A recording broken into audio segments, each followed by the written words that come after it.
escuchando Notimundo. Periodismo objetivo, responsable y equitativo.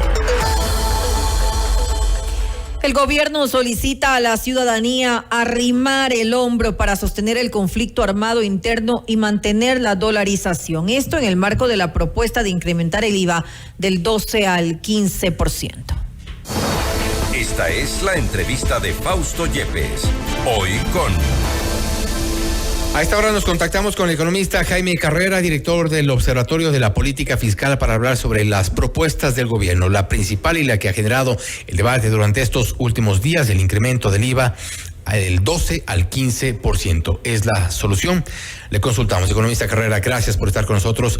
Fausto Yepes le saluda, bienvenido. Buenas noches, Fausto. Gracias por la invitación. Un gusto estar en su programa. Y la pregunta de inicio, economista, el incremento del IVA del 12 al 15% como una medida que aparentemente no es temporal y según las propias palabras del ministro de Economía y Finanzas, ¿es la solución en este momento? Sí, no hay otra. El Ecuador no puede continuar con un déficit de 5.000, 6.000 millones de dólares. Es imposible. Si a eso se agrega 5.000 millones de amortizaciones, 5.000 millones de deudas, son necesidades de financiamiento de 15.000 millones de dólares. Eso es inmanejable para el Ecuador. Entonces, si el Ecuador no reduce su déficit fiscal de manera sólida y permanente, en el Ecuador no va a haber progreso. Van a haber crisis permanentes y aquí no va a haber inversiones, no va a haber trabajo y lo único que va a haber es más pobres. Es imperativo reducir el déficit público y reducirlo de manera sostenible para que haya una buena economía, para que vengan inversiones. Sin cuentas públicas sólidas y una economía sólida, el Ecuador no va a poder enfrentar la inseguridad, ni el desempleo, ni la pobreza. En la entrevista que pasaron hace un momento, se decía de la dolarización. Hay dos pilares que en este momento están sosteniendo la economía y cierta estabilidad: la dolarización y el sistema financiero sólido. Imagine usted, Fausto, si en estas condiciones de precariedad del país en todos los ámbitos no existiese la dolarización. Bueno, sería el caos total del país, sería la destrucción. Entonces es necesario, para preservar la dolarización y el sistema financiero sólido que no sea contaminado, incrementar el IVA, reducir el déficit y tener cuentas públicas sólidas. Ahora no bien, es posible. Ahora, economista, esta medida no podría, como se ha sugerido desde varios sectores, ser temporal únicamente por esta emergencia, una medida de alguna forma, porque al menos de eso nos han anunciado. Nos han dicho que esto tiene que ver con la necesidad de recursos para enfrentar este conflicto armado interno. Por otro lado, también hemos escuchado declaraciones del ministro de Economía y Finanzas en el sentido de que nos da a pensar que esto será utilizado para cubrir algunos huecos que tiene de momento el Estado. Pero es que cualquier medida de carácter temporal o cualquier atajo que quiera implementarse para salir de la coyuntura, lo que hace es profundizar los problemas del futuro, y el costo de enfrentarlos en el futuro va a ser mucho más oneroso para la sociedad. El pago de sueldos no es temporal. El pago de los bonos de los pobres no es temporal. Los gastos contra la inseguridad y el narcoterrorismo no son temporales. Las asignaciones a la seguridad social por el 40% de pensiones no son temporales. Las asignaciones a los municipios no son temporales. El pago de los intereses y amortizaciones de la deuda pública no son temporales. Y para esos requerimientos permanentes y obligatorios faltan más de 5.000 millones de dólares. El Ecuador, de una vez por todas, tiene que enfrentar el tema fiscal con responsabilidad. Si no, el Ecuador va a tener otra crisis como la del 99. Pero no es una de las pandemia. No existe alternativa en el país. No es una de las opciones ya hacerle frente al tema de los subsidios, porque es un tema, si bien no es popular, si bien es políticamente conflictivo también, pero en esta intención de hacerle frente a los problemas que tiene o que arrastra el Ecuador, ¿no sería bueno también hablar de subsidios? Pero esa es una medida adicional. Hagamos números. Si el déficit fiscal es de 5.500 millones de dólares y aumentar el IVA en 3 puntos rinde 1.300, el déficit se reduciría a 4.500, a cerca de 4.000 millones de dólares. Sí, todavía es un déficit elevadísimo. Si al reducir los subsidios y focalizarlos se obtienen 1.000 millones de dólares, el subsidio el déficit sería de 3.000 millones, más 5.000 de amortizaciones, 5.000 de deudas a todo el mundo, a municipios, a proveedores. Son necesidades de financiamiento superiores a los 10.000 millones de dólares. Eso le da la medida de la gravedad de la crisis fiscal y de la urgencia de generar ingresos, pero reducir el déficit, aumentando el IVA y además reduciendo los subsidios a los combustibles, es imperativo, y con el cuidado de no encontrar atajos para contaminar el sistema financiero, porque se está pensando de gravar utilidades en el sistema financiero. Es debilitarlo, ¿no? El sistema financiero tiene que ser sólido para mantener la dolarización y una buena economía. Vean ustedes qué pasa con el sistema financiero. Pero economista, siempre pretende grabar las utilidades. Siempre apuntar hacia quienes están, digamos... financiero se pretende grabarlos con el ISD en el pago de intereses y amortización. Los depósitos del exterior en el sistema financiero que rinden utilidades se los pretende grabar, o ya se los grabó con la ley, con el impuesto a la salida de divisas. El sistema financiero no se lo puede restar en liquidez. ¿Qué va a pasar, Fausto, si uno de los bancos, ¿sí?, no puede enfrentar sus problemas de liquidez? Y algo que puede ser un cisne negro, pero que podría ocurrir. Si un banco entra en problemas, ¿y qué pasa ante la sensibilidad de la sociedad en este momento? ¿Sí? Hay una corrida de depósitos. Se acabó la dolarización. ¿Qué pasa si no se arreglan las cuentas públicas?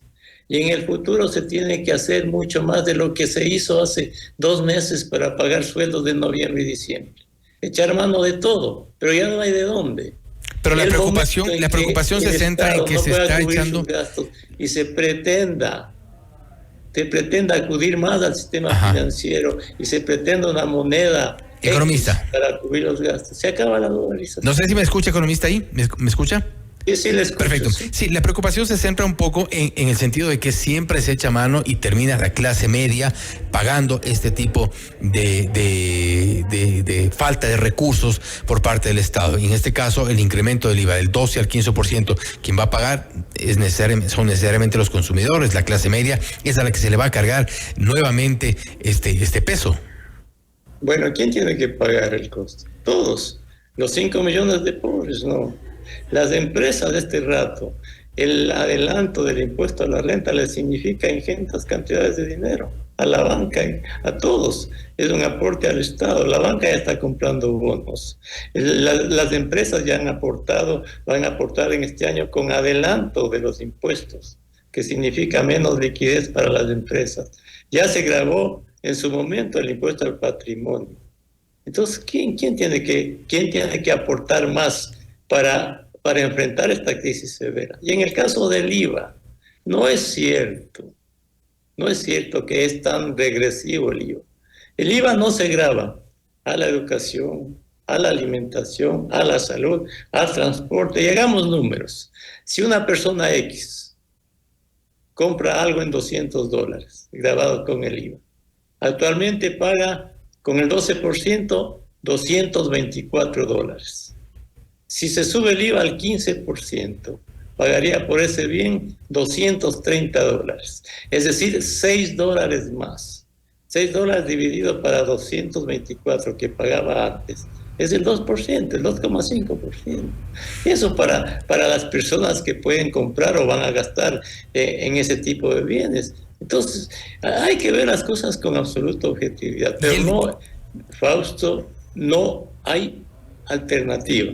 Y si el Ecuador no enfrenta esto, ¿sí?, le aseguro que en el mediano plazo, y más temprano que tarde, tendrá que enfrentar una crisis de inimaginables consecuencias. Porque el debate también se centra, economista, el debate se centra... Las distorsiones son inmanejables, ¿no? Dentro del legislativo, el debate se centra también en otro tipo de alternativas que han planteado algunos legisladores, por ejemplo, que se reduzca el tamaño del Estado. Hay ciertos gastos que aparentemente, o según los legisladores, son excesivos en cuanto, por ejemplo, eliminar ministerios, por ejemplo, saber qué hacer con algunas hidroeléctricas. Se ha planteado en algún momento también la venta, empresas públicas que están funcionando en casos a pérdida también. ¿Esta es también una alternativa que debería analizar el gobierno? Debe analizarla, pero no es suficiente porque el gasto es inflexible. Vea usted, sueldos, 10.100 millones de dólares. El 90% en educación, salud, Fuerzas Armadas, policía, función judicial. Más bien se requieren más maestros, más policías, más médicos. Luego tomemos otro número más. Los bonos a los pobres, 1.300 millones. Les quitamos bonos a los pobres. Luego, otro número más. 3.200 millones de dólares en el 40% de pensiones del Seguro Social, al ISFA y al SPOR. Si no hay estabilidad fiscal y se entrega el 40% al Seguro Social, el Seguro Social no va a poder pagar pensiones en 2-3 años porque está consumiendo su ahorro. Veamos otro número. 3.200 millones en intereses de la deuda. Ya se renegociaron los bonos basura. Gran parte de esos intereses de la deuda se paga al Seguro Social por los bonos que tiene. Y a los multilaterales. Y de los bonos basura ya se redujo ese pago de intereses de la deuda. Veamos otro rubro. 3.200 millones de asignaciones a los gobiernos seccionales. Por ley. 1.200 millones a las universidades que tienen participación del IVA y del impuesto a la renta. ¿De dónde reducen? Siempre se habla de reducir el gasto estatal. Eso es un mito, porque el gasto se ha tornado con una inflexibilidad tal que casi que es imposible. Algo se podrá hacer en alguna entidad por allí, pero no es suficiente. ¿Por qué, Fausto? Quienes antes fungían de analistas y luego ocuparon cargos de ministros, y antes decían que hay que reducir el tamaño del Estado, y ya de ministros no lo pudieron hacer? Por esta inflexibilidad. Porque la realidad es que este gasto inflexible no se puede sostener y se necesita ingresos del Estado. Y el riesgo también es que el incremento del IVA pueda ser una solución parche nada más por el tipo y la magnitud de necesidades que existen. Por eso se necesitan más acciones como la reducción de los subsidios a los combustibles. Y luego, Fausto, que tengamos un programa fiscal sólido de reducción del déficit, creíble, que contribuya a bajar el riesgo país y a atraer inversiones en una economía dolarizada que se requiere en abundancia en exportaciones y en inversión extranjera directa, y baje el riesgo país, el Ecuador pueda, con un mensaje de sostenibilidad fiscal y de economía, atraer inversiones para crecer, porque la otra forma adicional de sostener el gasto público es con el crecimiento de la economía. Es decir, reducir el déficit de manera sostenida y al mismo tiempo generar las condiciones para que la economía crezca. En un estado de conflicto interno bastante complicado que crezca la economía, las circunstancias sin duda son difíciles. Economista Carrera, y de paso le agradecemos mucho por haber estado con nosotros. Estaremos igual pendientes en caso de otras nuevas medidas que pueda implementar el gobierno. Nuevamente, gracias, economista. Gracias a la invitación, ha sido un gusto estar en su programa. Gracias, ha sido el economista Jaime Carrera, director del Observatorio de la Política Fiscal, hablando sobre la propuesta del gobierno. Han dicho desde el Ejecutivo que hay que arrimar el hombro y apostar por el incremento del IVA del 12 al 15%, que es una medida no solo necesaria, sino urgente, ha dicho el economista Carrera, además de otro tipo de medidas sobre las cuales deberá plantearse también la posibilidad el Ejecutivo. Las necesidades son demasiadas y los recursos son muy pocos. Esto es Notimundo Estelar, siempre bien informados. Usted está escuchando Notimundo. Periodismo objetivo, responsable y equitativo.